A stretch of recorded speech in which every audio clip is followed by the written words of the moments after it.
So, well, thanks for coming. My biggest fear about doing this was that I'd show up and it would be me and Paul. So that's kind of nice.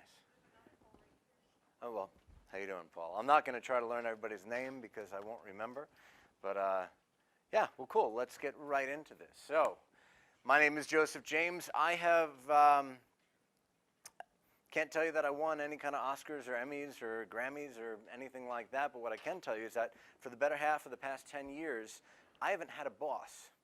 So that's kind of what I'm here to speak to you about, is actually being able to work a full-time living doing what it is that you're studying right now, right? Because the toughest thing that I found coming out of film school was, okay, great, I've got all this knowledge and I feel like I can do some pretty cool stuff, but who's going to pay me for that? And how do I meet them? And how do I convince them to give me their money, right?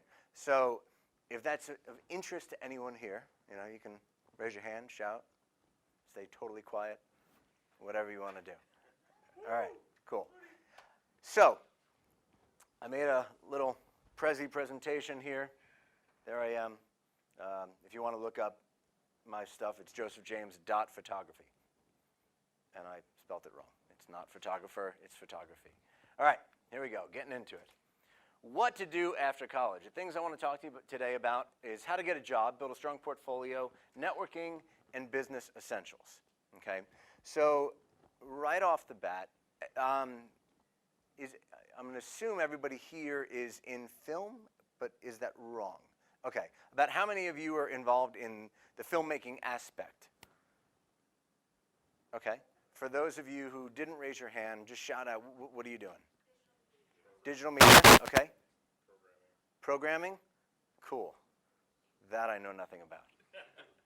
But I do know it's a really good thing to know. Who else? Anybody else? Digital media, programming, game design? Web design? Awesome. Cool, yeah. Things like that people like me know nothing about, and therefore I need your services. And that's really the number one thing. Very embarrassing having somebody read my bio out loud while I'm in the room. But one of the things that kind of jumped out at me after, because obviously I don't, well, maybe it's not obvious, but I don't actually sit there and read my bio every day. I actually haven't read it since I had somebody else write it. But one of the things that jumped out at me was the different accolades that I kind of have of areas of the industry that I've been in. So I've been a dancer. I've been to Iraq. Well, I can't remember my bio, but will tell you that I've been in the entertainment industry since I was 5 years old.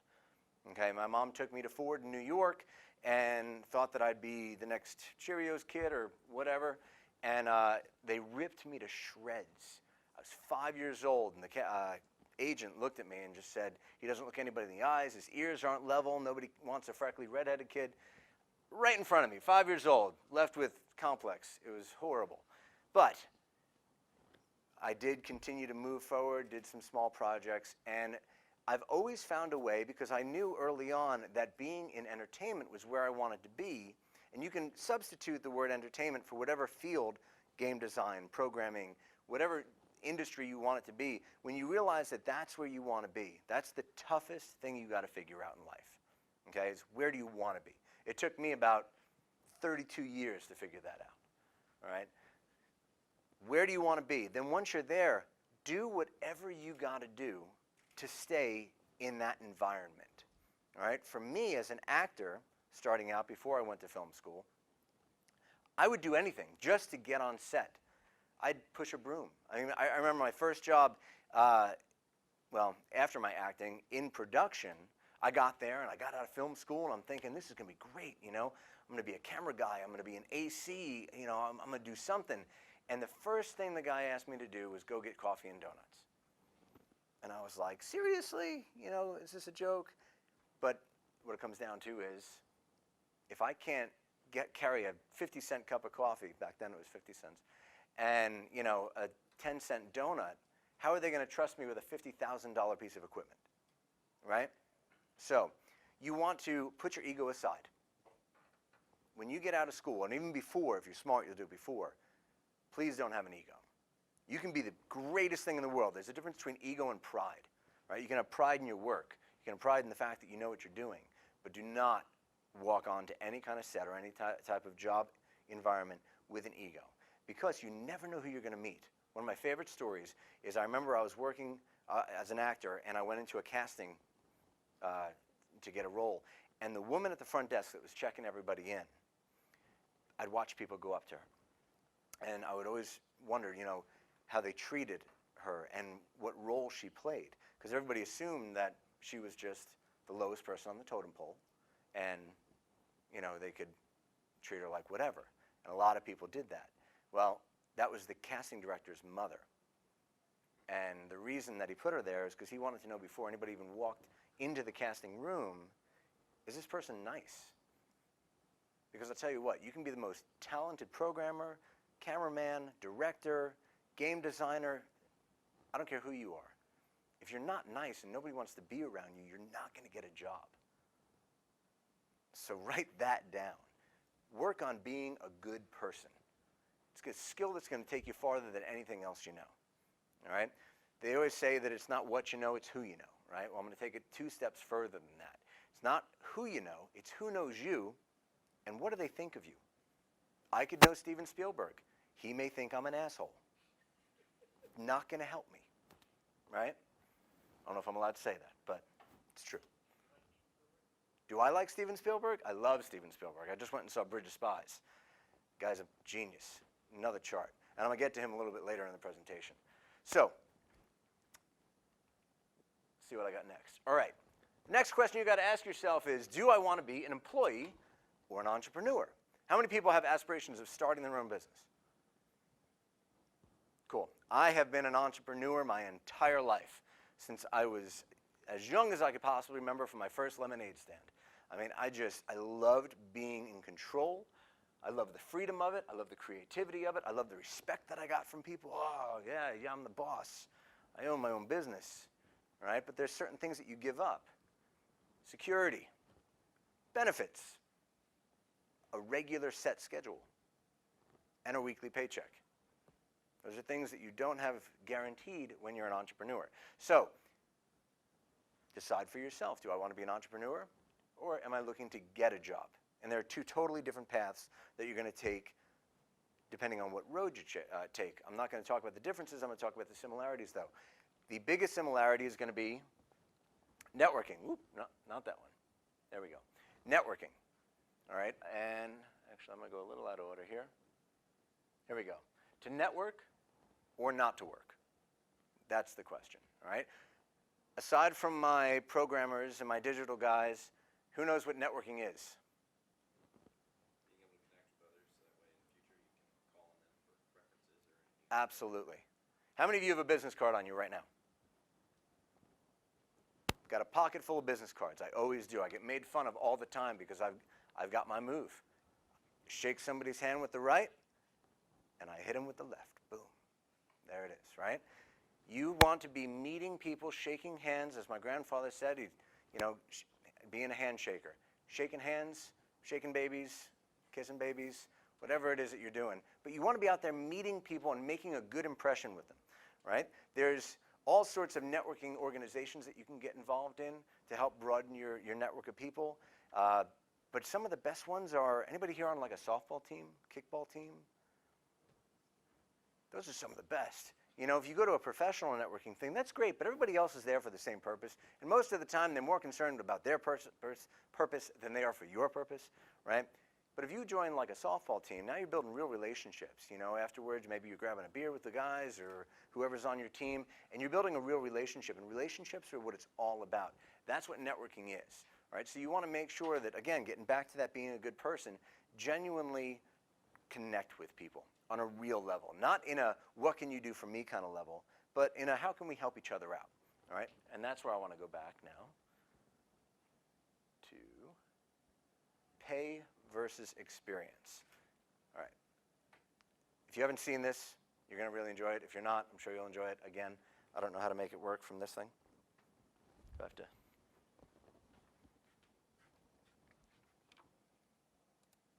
There we go. Are speakers on? Nope. Do we have audio? Cool. Hey. I did need you. Cool. Let's make sure this thing Get it is on there, maybe.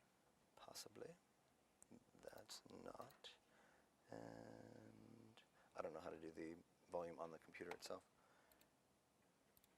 Ah, yeah, there we go. There's your problem right there. Why can I not?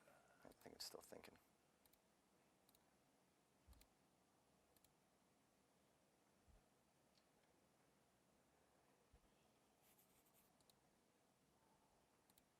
What is going on? All right. Well, you work on that. I might have. I'm good at breaking things. Okay, so I'm going to get into pay versus experience. There's a good networking story Yeah? that leads to you being here. Oh, okay. Oh, yes, absolutely. Thank you.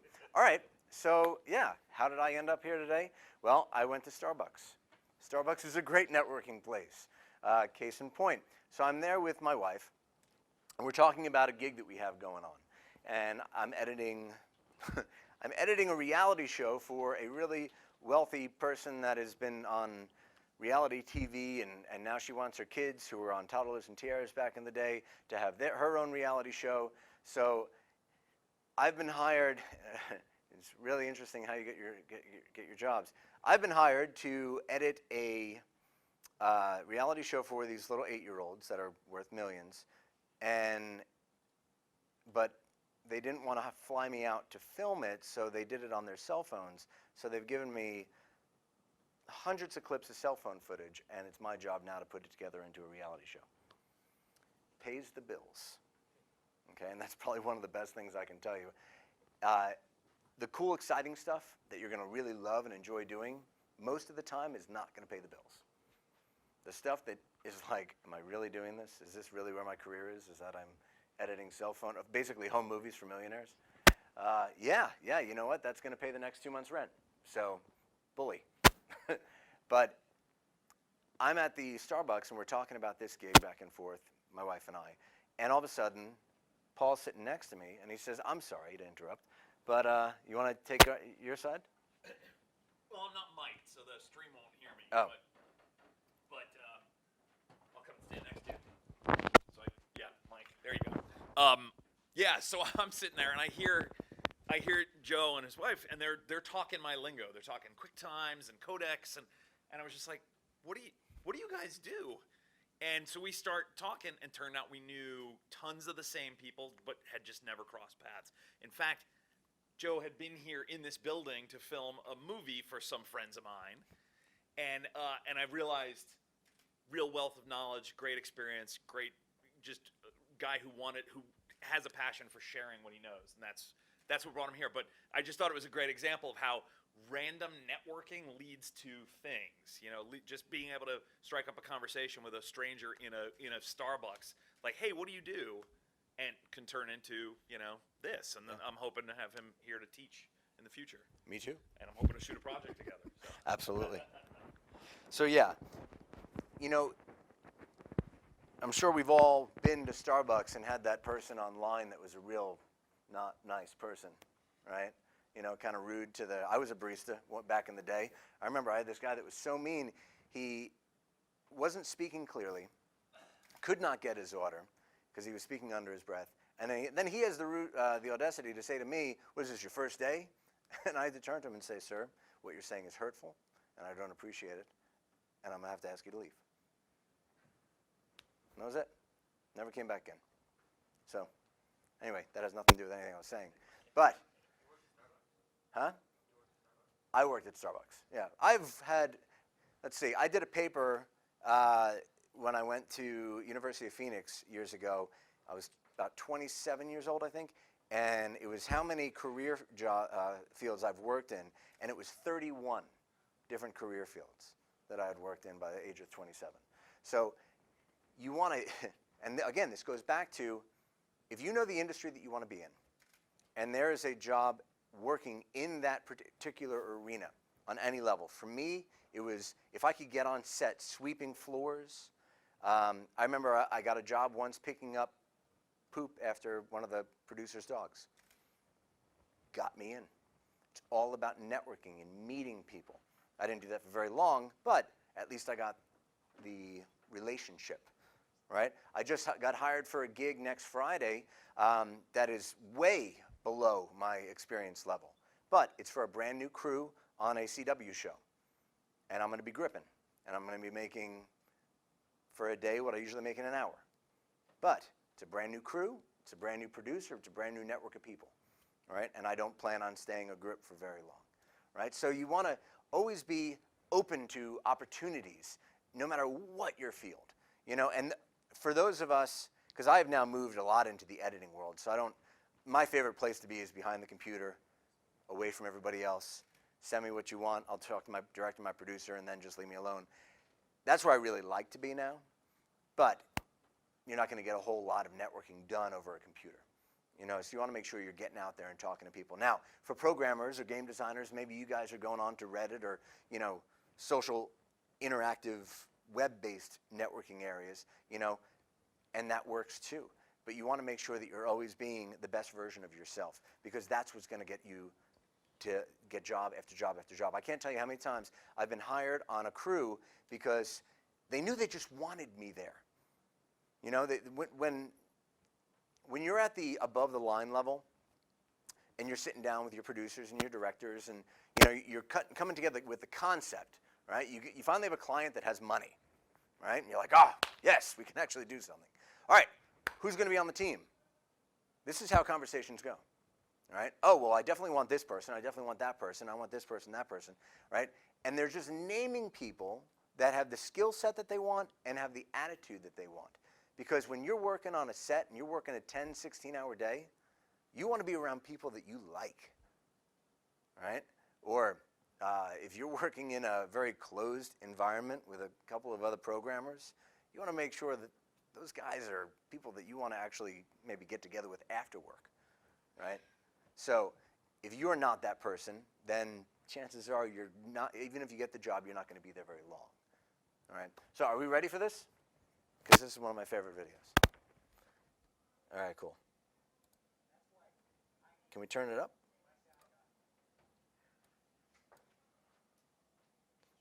I'm very demanding.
All right, so back to my question. And there we go. Pay versus experience. So, when do you work for free? It's a question I hear a lot. It's unrealistic to think that you're never going to work for free in the entertainment business. all right? But there are times that you do and there's times that you don't, all right? Who can give me an example of a time that you don't?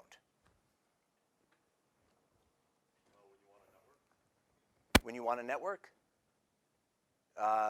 No, not. The time that you don't work for Yeah, time that you don't want to work for free. Yeah, sorry, I didn't say that right. Anyone? When you what? Yeah. Yes, when you're picking up poop for the producer's dog. Absolutely, do not do that for free. When you're working extensive hours behind a computer. It depends on the situation, all right? So here's what I'm getting at. I had, when I was fairly new in photography, I had a magazine or a clothing designer reach out to me and say, hey, I have a great opportunity for you to shoot my line, and you can put it in your portfolio and blah, blah, blah, blah, blah, blah. What is that person going to do with my photos? They're going to use it to sell their clothes and make money. If somebody's using what you're doing to make money, they should be paying you for your time, right? That's what it comes down to. I mean, it really, pay versus experience is that, right? Now, let's say the four of you guys decide that you have the next greatest zombie idea and you're going to go ahead and put it together and run it through the film circuit, right? Unless you are a 1 in 1 millionth person, there's no money to be made in a short film that goes to this film circuit, okay? Maybe if it gets picked up by a producer that thinks it's amazing, but the chances of that happening are really, really small, right? So the four of you guys getting together to do that, well, that's a great time for you to get to enjoy the benefits of experience, because you're going to learn things, trial and error. Right? You're going to make this film. It's going to turn out to be maybe the greatest thing in the world, but more likely or not, it's going to turn out to be the biggest piece of garbage that you work on for the rest of your career. Right? But you're going to have learned so much. Every failure that I've ever made, every project that I've done, even if it was halfway decent or not, I still learned so much that I brought into my next project. And that's where the experience comes in.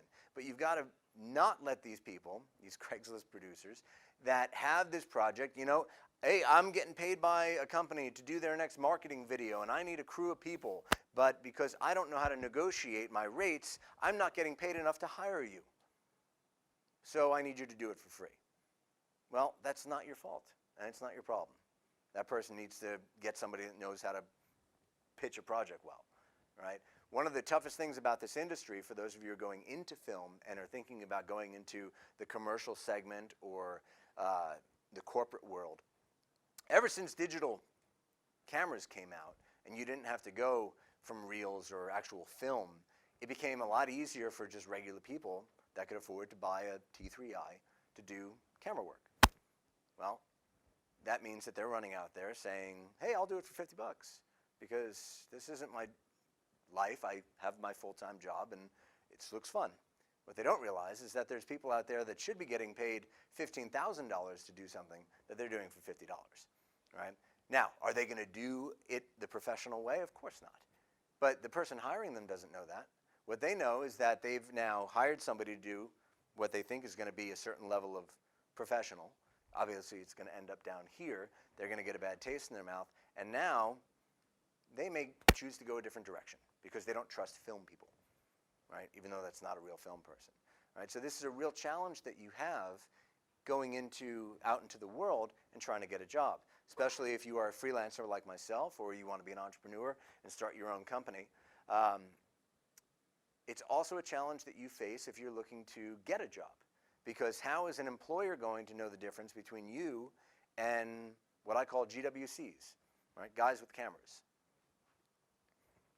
Well, you both say that you can do it, and you both have a website, and you both have videos on there that you say you've done, right? My web guys, how hard is it for you to build a website, say that you are the most amazing cinematographer, rip videos that aren't yours, put them on your website, and how am I going to know as an employer that that's not your stuff? How long would it take you to build me a website like that? Right? I mean, if that. especially if you go to Wix.com. Get yourself a nice free website in 30 minutes. Right? But I mean, there's a lot of people out there that just don't know the difference. So how do you solve that problem? You're now going and you're competing for the same job against somebody, even though you're educated, you've put a lot of money into your education and degree, and you've got the experience, you've got the drive, you've got the know-how, and you have the right mindset. But how on earth your resume versus somebody else's resume are they going to be able to tell the difference? They may not. And if you're living in 2015, 99.9% of the jobs you're going to apply for, you're going to do online. So now you don't even have the benefit of an interview, of a face-to-face, to be able to say, hey, this is why I know I can do this kind of stuff. Because you're battling not the person next to you, you're battling an algorithm that's going to decide whether you put the right keywords into your resume.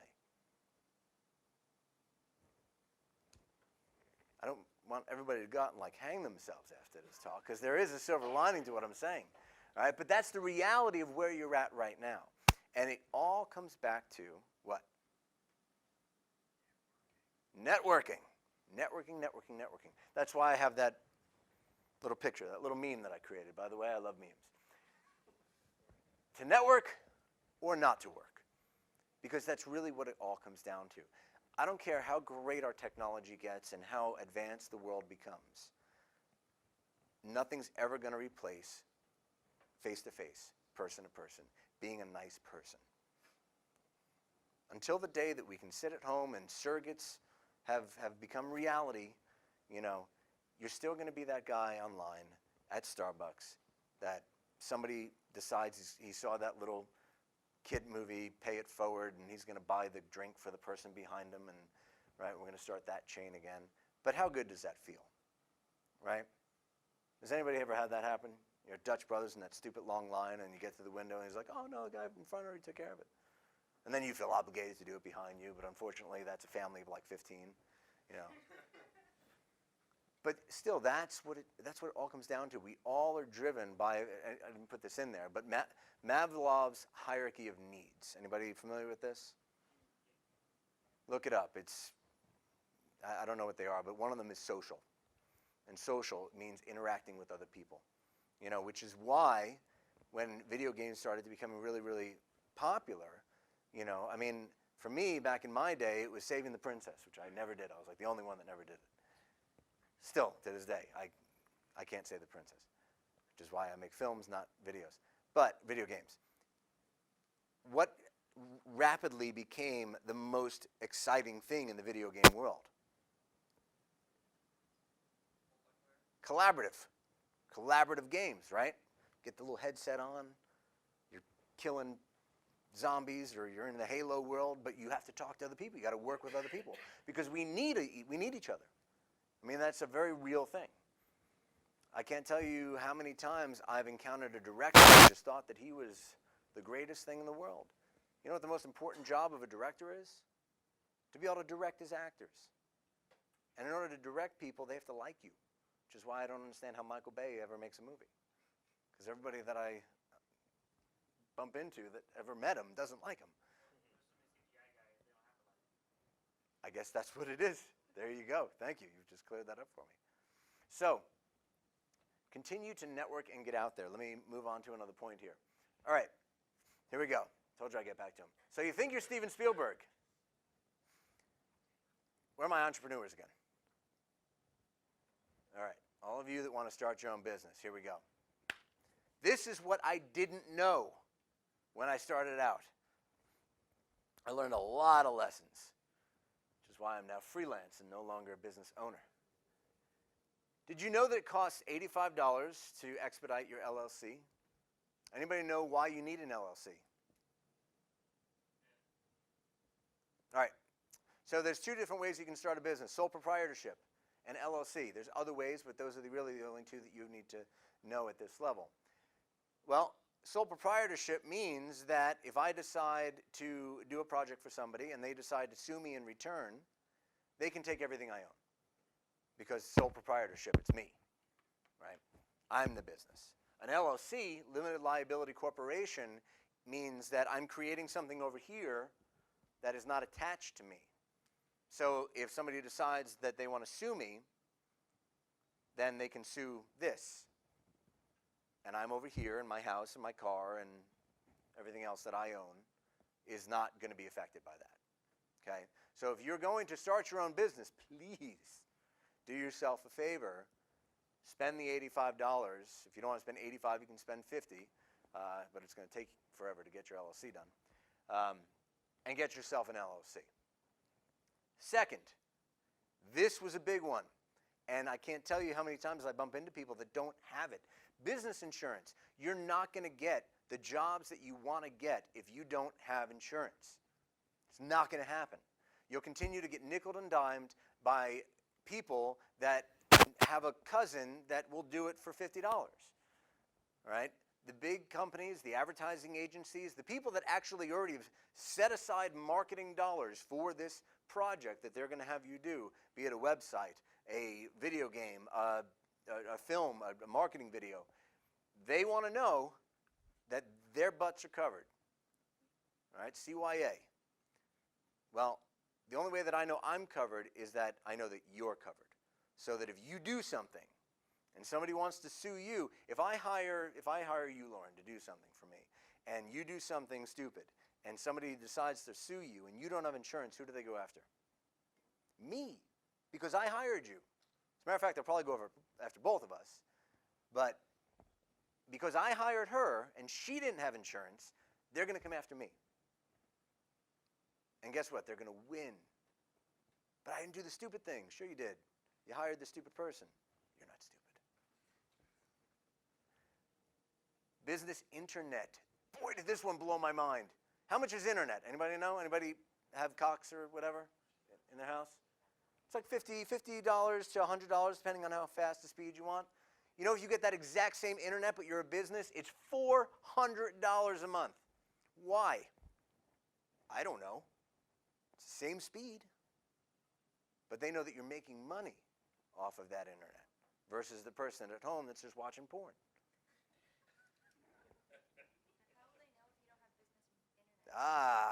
Now we're getting into business ethics, and I'm not going to touch that with a stick. So there you go. But if you are opening a studio, well, you can't tell them that you live in the studio, so they know that you're a business, right? So now, studio rental, $3,000 a month plus utilities. My utilities over the summer, if I live in Phoenix in my studio, which was 2,000 square feet, was $600 a month. On a good day? Yeah. Legal. Don't have to worry about that. That's not going to happen. What about contracts? How do you plan to make money? How do you plan to actually charge people? Well, you need a merchant service, right? Well, great thing, Square came along, right? Or PayPal. You got a little swiper on your phone. That's what I use, Square. It's awesome. Until somebody decides that they don't want to pay what they paid you, right? So you just built me the latest, greatest video game, and it's amazing, and I paid you $10,000 for it. 6 months later, true story, actually happened to me, just not a video game. 6 months later, I have signed contracts. I have email correspondence proving delivery. I've got tracking numbers showing delivery. This person, it was coming up on Christmas, decided, you know what? I kind of really want that money back. So they disputed it with their credit card company. Square immediately took it out of my bank account. Immediately. And then I had to prove that I had the contracts and all the rest of this kind of stuff that went into place. Well, thankfully I won. Sometimes I haven't. And the time that I hadn't was because I didn't think legal was all that important. Now, this particular transaction was in the amount of $3,000. $3,000 coming out of my bank account. I don't know about you guys. You might all be, sitting on fortunes. But $3,000 coming out of my bank account when I don't expect it puts me in the negative to the tune of around $3,000. Right? I have paid more in NSF fees as a business owner than I've made in a year. And that's a true story. Because of that very reason. Well, there's another reason to it that I'm going to get at the very end. right? Then I wised up and said, you know what? Putting a lawyer on retainer for $10,000 a year probably is a good idea to make sure that my contracts will stand up in a court of law or in a court of square. All right? But it didn't matter because they immediately take that money out and put it into escrow until they find out if you have defrauded a client. Because they're trying to cover whose butt? Their own. Square is a company, and they don't want to be brought into a lawsuit. So that's their policy. That's what they do. And it's the same policy with every other merchant company I've found. And if anybody knows of one that's different, please let me know. I love their business. So, if you think that you're going to start your own business and that's going to be the greatest thing, well, keep in mind that to do it in a way that is going to protect you is going to cost you a little bit of money. But don't be afraid to spend it, because you got to spend money to make money. One of the reasons that I'm in the position that I'm in today is because about 3 years ago, when I met my wife, she's one of these people you love to hate, all right?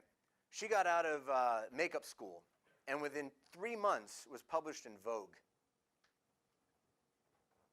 Can't stand there. Good job. Yeah, the one right thing I did, I traded up. I locked that down. But, you know, that's not going to happen for everybody. So I met her, and she's now doing New York Fashion Week. And as a fashion photographer, that's like our mecca. You know, I mean, you just don't. New York Fashion Week and Paris Fashion Week are the biggest, right? And if you want to get into photography, or you want to get into design, or you want to get into even filming, these people have a lot of money, and they're all designers, and they all need it captured one way or the other. And for our graphic designers out there, if you want to get yourself some steady, regular work, fashion's a great way to go. You're going to deal with some really not nice people, but it's a great industry to be in because they need you a lot. Now, you're going to get a lot of people that are going to give you a lot of those Craigslist speeches. A lot.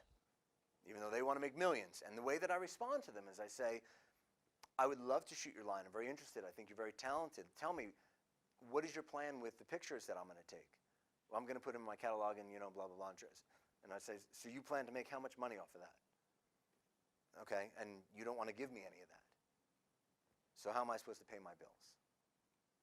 Put it back on them. Because my bills are a lot. And that's a serious thing. Now, the best time to work for experience is when you're young and you don't have kids, right? I got my 4th kid on the way. I'm now married, right? So when you don't have those things, that's the time to make mistakes. And let me throw one thing at you.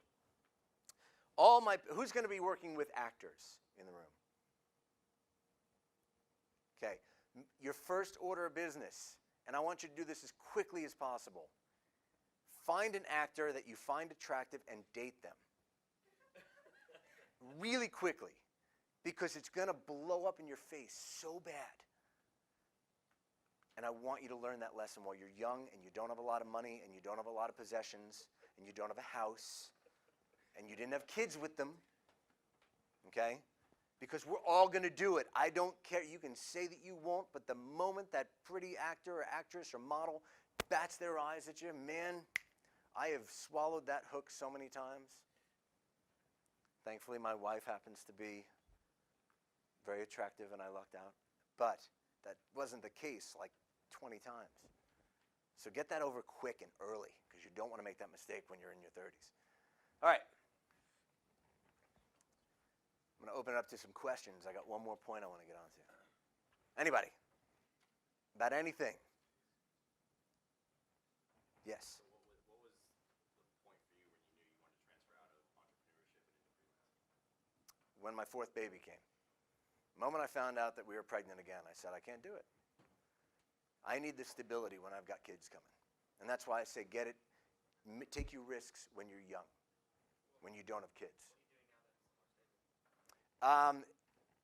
It's a good question.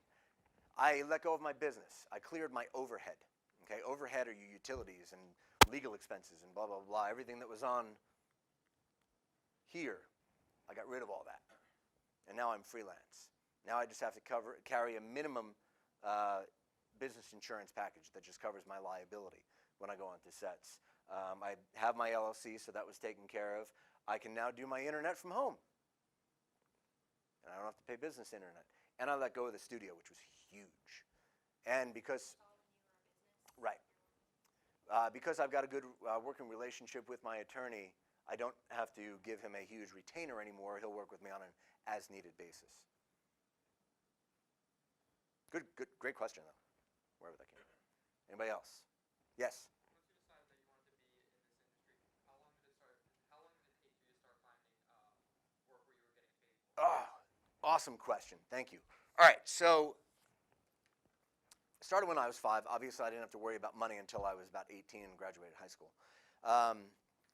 So after graduating film school, I had to make a decision, and it took me a couple years to figure this out.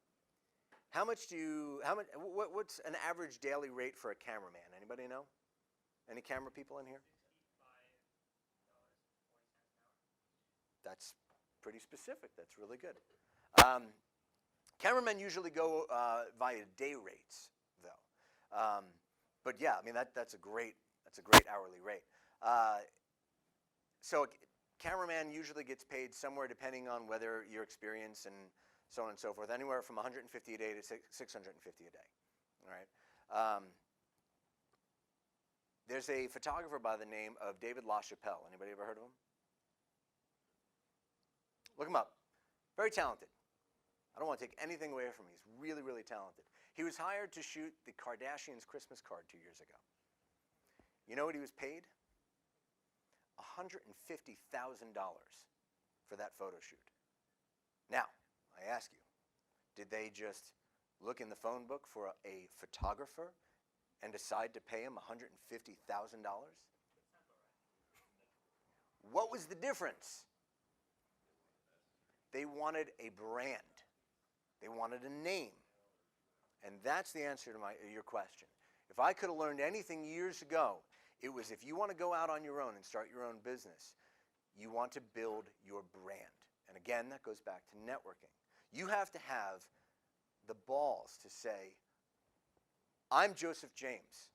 And I put it, well, not on this, but I put it all over my clothes. It's on my hat. I created a brand. I took my signature. I wrote it in a black Sharpie on a piece of paper, and I vectorized it. And you know, I made clothes. Literally, it was everywhere. I had a fashion show. I had models walking down, big Joseph James Artography at a fashion show, because I was building a brand. Because I knew that you can go to Glamour Shots, you can go to JCPenney, you can go to Sears, you can go so many places and get photos.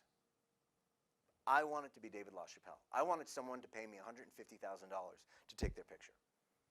So, how do you go about starting in the business and making money? The first step is say yes. For the right people, but say yes. All right? If it's a job and it pays, say yes. Get on that project. Meet people. Work with them. Nobody cares how much you know until they know how much you care, is a statement that may not apply here, but it's a good one to know. But nobody knows that you're valuable until you show them that you're valuable. If you're going to allow the current hourly or day rate of your position dictate your worth, then that's what you are worth. But I challenge you to create your own worth. And that all starts with networking and meeting people, shaking hands, having that business card ready to go. And please, for the love of God, don't get your business cards done at Vistaprint. Go to Moo. Spend $250 on your business cards. I'm saying it's crappy. Don't get a crappy business card. It's marketing, right? If you're handing me something you printed at home, that's the first thing that tells me what you're worth. And if it in my hand, then you're not worth much.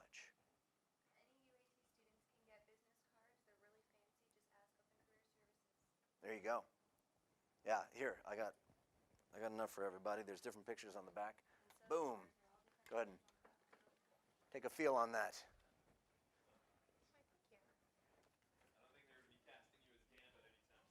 Yeah, right. Dang it. I do love that character. Here we go. 1, 2. Guess it's all going to you. 3. All right, I got 2 left. There we go. 1 and 2. All right, so you feel the weight of the card? You feel it's kind of silky? Right? When you feel that card, does that feel like money? Matt? Yeah, there's another term for it. It's not that. I'm not going to try to remember. There's a satin finish, but no, there's a really fancy one that feels like silk. Anyway. When somebody holds your card, they should be impressed. Anybody ever seen American Psycho? You know what I'm talking about, right? But I mean, that's true. When they hold your card, this is the first thing that's going to tell them what you're worth. So investing in a good quality business card. Now, I mean, you can spend $10 on one business card. There are business cards out there that are that cool. I met a billionaire once. It was made of metal. It was ridiculous, right? But when I held his business card, what did you think I thought he was worth? Billions of dollars, because it's a $10 business card, right? I mean, that's crazy. I remember the first time I had a business card custom designed before Moo came out. I had to order them in blocks of 10,000. It's $20,000 they wanted for business cards. I was not in the position to do that, but that was a very big eye-opener for me. I was like, wow, that's crazy. But it was a really cool-looking business card. All right. Anybody else? Yes? You said that your reel isn't necessarily going to get you a job, but like, how has your reel helped you out? Would you say that's something you would focus on? Okay, so your reel is going to help get the job, but nobody's going to surf the web, come across your website, look at your reel, and be like, oh yeah, I like them. People are lazy. People are lazy. Remember that, okay? When you're applying for a job, do not expect them to do the work. They're not gonna. You know, if you are linked, this has happened to me a couple of times. I have my signature built into my Gmail, right? So it's like always there. And all my websites and credentials and Facebook and Twitter, everything's built in there. And I'll email people, and I'm thinking, just click the link. I'll put it in there. Click the link, in my signature to see my work. And people will email me back, if they even do, and say, can you send us a link to your portfolio? People are lazy. They won't even read anymore. It was in the email that it said the signature, which is like what? 3/4 of an inch below the body of the, and they didn't do it. You got to put it in the body of the message. Make sure the hyperlink is activated so it's shiny and blue and they know, click here. Right? Make things super easy for people. So have an outstanding reel. Have a great portfolio. And the way you do that is by getting on those projects. Now, here's one example that I'll say of somebody that is making money that you may want to work for free. If you get a chance to work on the next Avengers movie, don't ask what it pays. Get on that project. Now, luckily, they have to pay you. But you're not doing that for the money. You're doing that for the connections. You're doing that to get in with the director, the producer, the DP, whoever it is that's going to like you, because guess what? They're going to pull you on to their next project if they like you. You can get attached to a director of photography and be set for life if you're attached to the right one. Right? So, I mean, again, it comes back to networking, being the type of person that people want to be around. Does that answer your question? Yeah? Okay. If I don't, please let me know, because I tend to tangent. All right, anyone else? Where are we at on time? About done? Okay, cool. And then I'm going to end with this. If there was one thing I wish somebody had taught me when I was younger, it's this top thing. Who knows what their credit score is? All right. Everybody should know, especially with Credit Karma these days, which it's not 100% accurate, but it's a great way to keep in track with that. Your credit is so important, and I never, ever knew it. I threw my credit away when I was in college for Skittles and a T-shirt because a sorority girl wanted me to sign up for a credit card so their sorority could make money. I got a t-shirt, I got a smile, and I got some Skittles. And then when the credit card came in the mail, I bought beer for a month. I didn't realize I had to pay that back.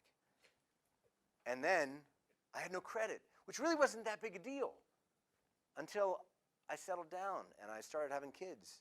And I wanted to buy a house. I wanted to buy a car. And then I wanted to start my own business.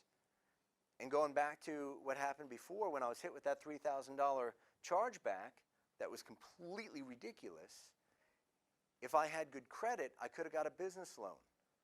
Business loans start at $50,000, which is used to sit in your bank account to cover situations like that.